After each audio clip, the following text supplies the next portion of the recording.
Hello everyone, how are you doing? This is MD Tech here with another quick tutorial. In today's tutorial, I'm going to show you guys how to convert from a FAT32 drive to an NTFS drive format on your Windows computer.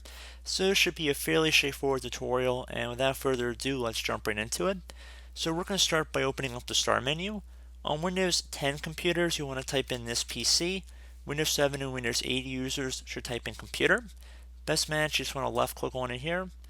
Underneath devices and drives, you want to locate your drive here that you're experiencing an issue with, or you want to convert to an NTFS. So I'm going to right click on it, left click on format. Keep in mind this will erase any data or information stored on the drive, so I would highly recommend backing up anything before proceeding. So again, underneath file system, you want to click inside this drop down menu and then select NTFS default. So once you've confirmed that, you want to go underneath format options, make sure quick format is checkmarked. Left click on start. Again, you're going to get a prompt saying the formatting will erase all data on this disk. To format the disk, click OK. Left click on OK. Format complete. Left click on OK again.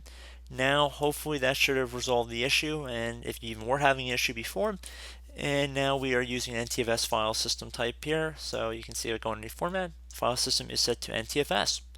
So I do hope this brief tutorial was able to help you guys out, and as always, thank you for watching, and I look forward to catching you all in the next tutorial.